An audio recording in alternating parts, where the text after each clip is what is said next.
அட என்னங்க எப்போ பாரு இட்லி தோசைக்கு சட்னி சாம்பார்னு சொல்லி போர் அடிக்காதீங்க. இந்த மாதிரி தக்காளி குருமா ஒரு தடவை செஞ்சு பாருங்க. இது இட்லி தோசை சப்பாத்தி பூரி இடியாப்பம்னு எல்லாத்தோடையும் அட்டகாசமான சைட் டிஷ்ஷாக இருக்கும். எப்படி செய்யணும்னு சொல்லி பார்க்கலாங்களா? ஃபர்ஸ்ட் ஒரு மிக்சர் ஜாரில் 1 கப் துருவின தேங்காய், 4 துண்டு இஞ்சி, 6 பல்லு பூண்டு, இது கூடயே வந்துட்டு ஒரு 3 பச்சை மிளகாய், 4 முந்திரி பருப்பு, 1 டேபிள் ஸ்பூன் பொட்டுக்கடலை, 1/2 டீஸ்பூன் மிளகு, கடைசியாக 1 டீஸ்பூன் சோம்பு. இதில் வந்து பார்த்தீங்கன்னா மிளகும் பச்சை மிளகாவும் மட்டும்தான் காரத்துக்கு ஆட் பண்ணுறோம். ஸோ உங்களோட காரத்துக்கு தேவையான அளவு வந்து ஆட் பண்ணிக்கோங்க. கொஞ்சமாக தண்ணி ஊற்றி நல்லா ஃபைன் பேஸ்ட்டாக அரைச்சி எடுத்து வச்சுருக்கோங்க.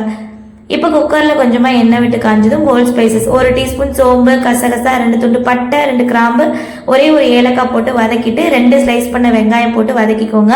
வெங்காயம் ரொம்ப நேரம் வதங்கக்கூடாது. கண்ணாடி பதம் வந்ததுக்கப்புறமா 3 பழுத்த தக்காளியாக கட் பண்ணி எடுத்துட்டு இது கூட தேவையான அளவு உப்பு போட்டு வதக்கி விட்டுக்கோங்க. தக்காளி குலைய வேண்டிய அவசியம் இல்லைங்க. 2 பரட்டினதுக்கப்புறமா நம்ம அரைச்சி வச்சிருக்க மசாலாவை இதில் போட்டுட்டு ஒரு நிமிஷம் போல் நல்லா வதங்கினதுக்கப்புறமா 1.5 கிளாஸ் அளவு தண்ணி ஊற்றி மூடி போட்டு 3 விசிலுக்கு ப்ரெஷர் குக் பண்ணி இறக்குனீங்கன்னா சூப்பராக நல்லா கமன்னு வாசனையோட தக்காளி குருமா ரெடி ஆயிரும். கண்டிப்பாக வீடியோவை சேவ் பண்ணி ட்ரை பண்ணி பாருங்கள். நல்லா பஞ்சு மாதிரி இருக்கிற இட்லி கூட இந்த குருமாவை அள்ளி ஊற்றி பரட்டி சாப்பிட்டீங்கன்னா அட்டடடா அப்படி இருக்கும். செஞ்சு பாருங்கள்.